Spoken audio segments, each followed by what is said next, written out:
Salut tout le monde, aujourd'hui on se retrouve pour une nouvelle vidéo qui sera un point lecture.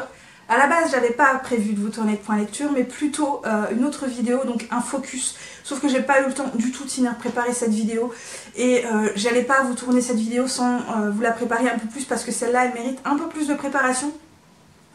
Du coup voilà, j'ai décidé que j'allais plutôt vous faire un point lecture et vous tourner cette vidéo un peu plus tard. Je pense plutôt au mois de mars sur le coup, du coup. Mais voilà, au moins vous faire le point lecture, ça me rattrape les dernières lectures en retard que j'ai. Et voilà, comme ça au moins j'aurai plus de retard. Les miracles existent, croisons les doigts que ce retard ne reprenne pas. À mon avis c'est mal barré mais c'est pas grave. Bref, pour ce point lecture j'ai encore 4 livres à vous présenter, donc on commence tout de suite. Je commence du coup par un format électronique. Ça y est, je reprends peu à peu les lectures en format électronique. Il était temps, clairement, voilà, clairement il était temps parce que ça me saoulait de ne plus pouvoir lire en format électronique. Donc du coup on commence par une saga MM. Il s'agit ici du premier tome, pardon, d'une chance de marquer de Haven Gale, ici donc échappé, et ça se passe dans le monde du hockey, c'est de la romance contemporaine. Donc ici on va suivre 2 joueurs de hockey qui ne sont pas du tout au même stade de leur carrière et qui en plus font partie de 2 équipes différentes. Il y en a un qui est un tout jeune joueur qui est promis à un grand avenir, quant à l'autre il est en fin de carrière et en Ligue 2. Et donc il lui reste en tout et pour tout 3 ans à jouer au hockey parce qu'il commence à être trop vieux, donc il approche de la quarantaine. Enfin, même pas, il a même pas 40 ans, il a entre 30 et 40 ans, voilà, il a un peu plus de la trentaine. Et donc il arrive vraiment en fin de carrière, et lui tout ce qu'il veut, c'est finir sa carrière, même s'il commence à angoisser à l'idée de l'après-carrière, parce qu'il ne sait pas du tout ce qu'il va pouvoir faire après cette carrière.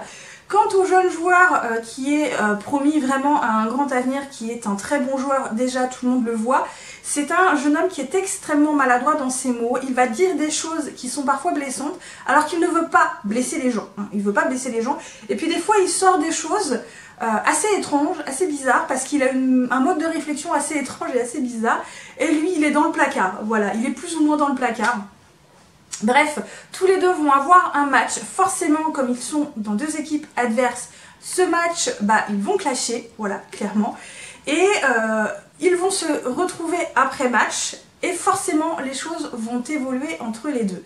Alors, je vous en dis pas plus, c'est une romance hyper agréable, c'est assez léger, il n'y a pas de grande intrigue où quelqu'un veut essayer de faire du mal à quelqu'un d'autre, ou veut tendre un piège, ou veut séparer le couple, où les parents n'acceptent pas l'homosexualité d'un des enfants. Bref, on n'est pas du tout dans ce thème-là, on est dans le monde du hockey, qui est un thème qui a été très bien traité, je trouve. On en apprend plein de choses sur le hockey, on suit les matchs, et c'est vraiment des matchs qui sont bien décrits, clairement. Quand il y a des matchs, il n'y a plus de romance. Voilà, la romance, elle est à côté. Ça, j'ai vraiment aimé. C'est bien décrit, il y a vraiment un glossaire sur le monde du hockey. C'est vraiment quelque chose que j'ai apprécié, même si j'ai pas tout compris, clairement. Voilà, c'est un monde bien particulier, avec ses règles bien particulières, ses codes bien particuliers.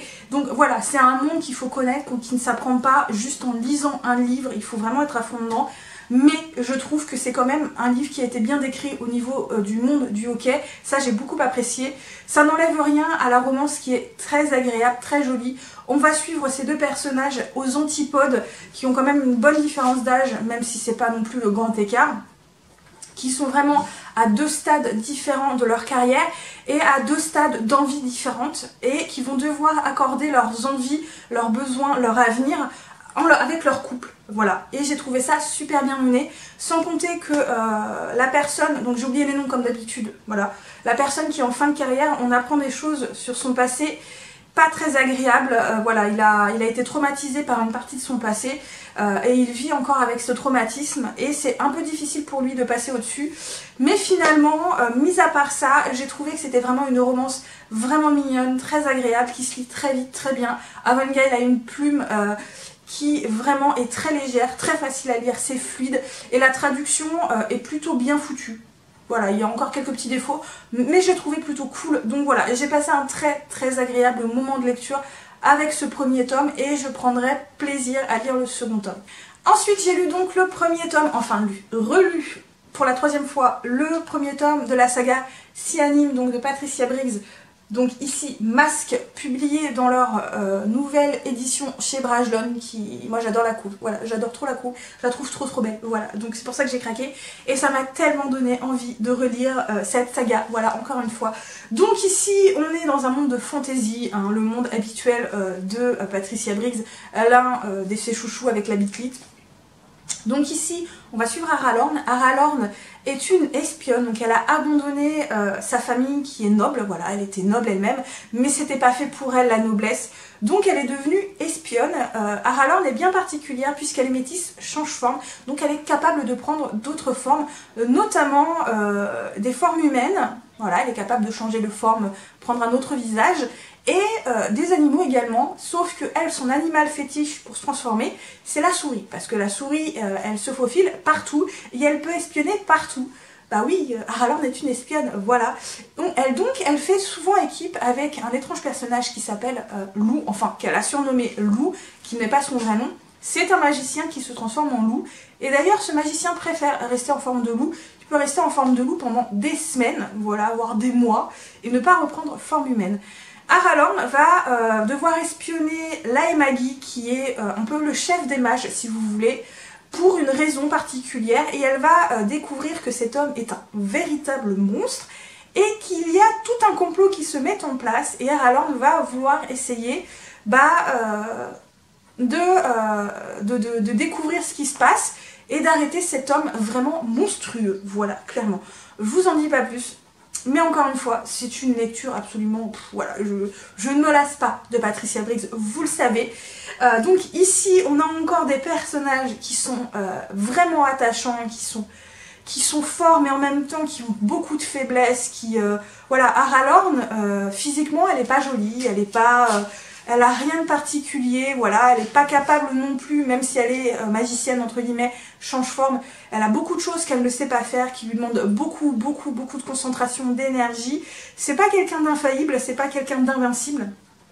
Quant à son compagnon Loup, c'est un homme très misanthrope, il a beaucoup de mal avec les gens, il est presque sociopathe, voilà. C'est pas un homme cruel, mais voilà, il a beaucoup de mal avec les gens, il n'arrive pas à s'y d'amitié, sauf avec Aralorn, pour qui il nourrit vraiment des sentiments amoureux, clairement, même si ça ne prend pas le pas sur l'intrigue générale.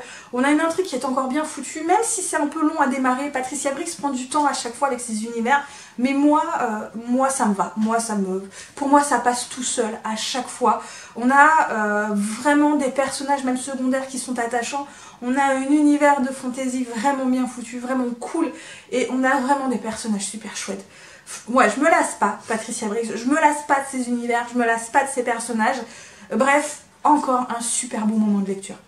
Ensuite, j'ai lu le premier tome donc, de Nevermoor, donc les défis de Morrigan Crow, de Jessica Townsend, publié chez PKJ, et je l'ai lu en lecture commune avec Bérangère, donc comme d'habitude, lien dans la barre d'infos, et c'était franchement chouette. Donc, franchement, j'ai adoré cette lecture. Encore une fois, c'est pas un coup de cœur, mais finalement, ouais, j'ai adoré cette lecture.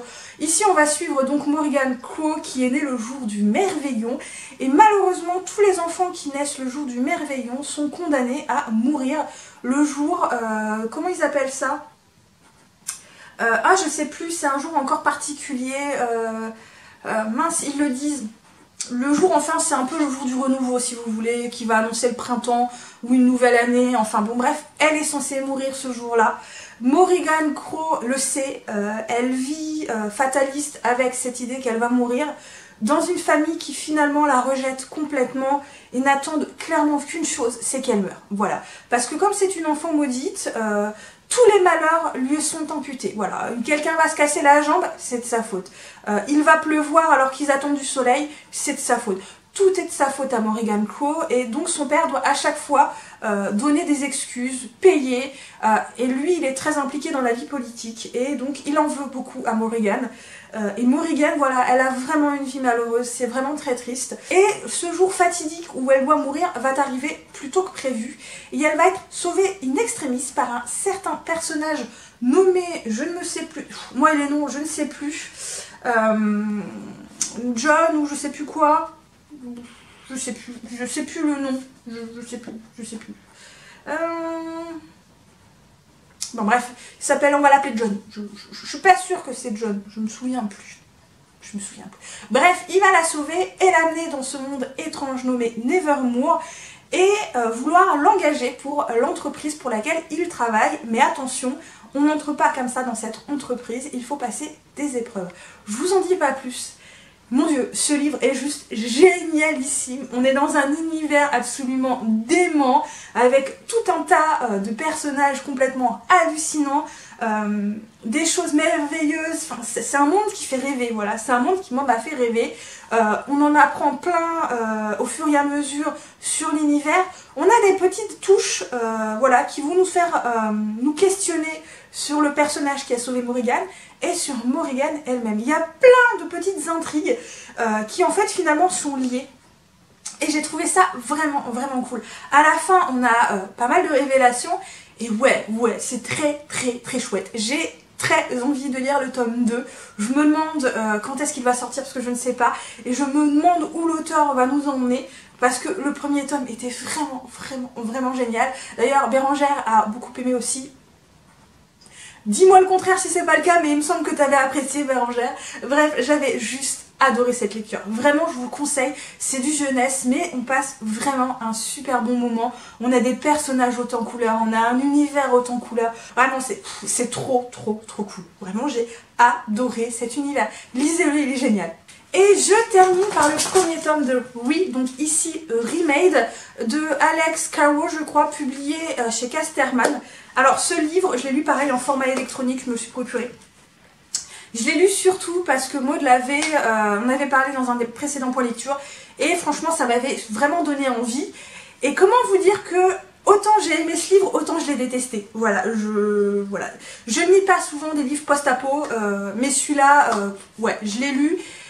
J'ai mis une semaine pour le lire alors qu'il se lit tout seul hein, pourtant. Bref, ici, pour vous faire rapidement le résumé, on va suivre Léo, sa mère et sa petite sœur qui vivent en Angleterre après le divorce de ses parents. Donc eux, ils sont partis vivre en Angleterre. Ils ont du mal plus ou moins à se refaire à cette vie, au fait que voilà, leur famille a été éclatée. Surtout Léo. Léo, il a beaucoup de mal à se faire à cette nouvelle vie. Sauf qu'un virus est en train de se propager à la vitesse grand V et arrive à un moment où son père va l'appeler et lui dire « Tu préviens ta mère et ta soeur, tu prends tes clics et tes claques et tu te barres en vitesse. C'est en train de se répandre à la vitesse grand V, ça tue tout le monde, fuyez ». Donc lui va finalement fuir avec sa mère et sa soeur et essayer de survivre à ce virus extrêmement dangereux qui ne fait aucune distinction entre les êtres vivants et qui tue tout le monde. Voilà, bref, c'est bien joyeux tout cela. Alors, j'ai beaucoup aimé ce roman dans le sens où ça va très vite, où on n'a pas le temps de s'ennuyer, où on a des personnages quand même qui sont très attachants. Et notamment, on va suivre le virus. Le virus, en fait, est un personnage à lui tout seul. Et j'ai vraiment aimé ces passages-là. J'ai vraiment aimé suivre Léo et sa famille dans cette course à la survie.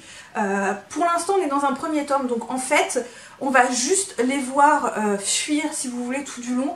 Parce que pour l'instant, ils sont complètement perdus. Ils ne savent pas ce qui se passe. Voilà, ils sont un peu dans l'idée de fuite. Donc en fait ils sont un peu portés par les événements. Je sais pas comment ça va se passer dans le tome 2. J'ai des avis un peu plus mitigés dans le tome 2, mais on verra bien. Je vais pas le lire tout de suite puisque le tome 3 est prévu pour avril. Donc je vais également procurer le tome 3 assez rapidement quand j'aurai lu le tome 2. Mais le tome 2 je vais le lire un peu plus tard. Voilà, j'ai besoin d'une pause. Bref, tout ça j'ai vraiment beaucoup aimé. C'est vraiment haletant, on n'a vraiment pas le temps de s'ennuyer. Maintenant, il y a des passages qui sont très peu ragoûtants, qui sont très descriptifs. Ce qui fait que moi, à un moment, quand je lisais ces passages-là, quand j'avais terminé ce passage, je fermais, voilà, je fermais ma Kindle et je passais à autre chose pendant quelques jours parce que voilà, ces passages peu ragoûtants, voilà, moi ils m'ont un peu, ils m'ont un peu marqué, moi qui suis un peu sensible sur certaines choses, là-dessus ça m'a vraiment marqué, ce qui fait que j'ai eu beaucoup de mal, voilà, c'est pour ça que je vous dis que j'ai un peu détesté. Ces passages-là, vraiment, ils m'ont vraiment, voilà, peu ragoûtant, surtout que l'auteur il a une plume une plume extrêmement visuelle, ce qui fait que moi dès que je lisais ces passages là, je les imaginais dans mon cerveau et ça faisait tilt. Donc voilà, c'est pour ça que autant j'ai adoré ce roman, autant sur certains côtés je l'ai pas aimé du tout à cause de ces passages vraiment très peu ragoûtants. Mais sinon voilà, j'ai beaucoup aimé cette lecture, ça se lit très vite, ça se lit très bien, c'est pas une plume compliquée, c'est extrêmement fluide, voilà, il n'y a rien de complexe, dans ce roman. Et ouais, voilà, j'ai vraiment aimé ce premier tome, j'espère que le deuxième tome me plaira tout autant. Et voilà, j'en ai du coup terminé pour ce point lecture. J'espère que cette vidéo vous a plu. Si vous avez lu certains des romans, n'hésitez pas à me dire ce que vous en avez pensé. J'espère en tout cas que si vous ne les avez pas lus, certains vous font désormais envie. N'hésitez pas à laisser des petits commentaires, des petits pouces vers le haut, à vous abonner si l'envie vous en vient. Et moi du coup, je vous souhaite de très bonnes lectures et à très bientôt pour une nouvelle vidéo. Bye bye.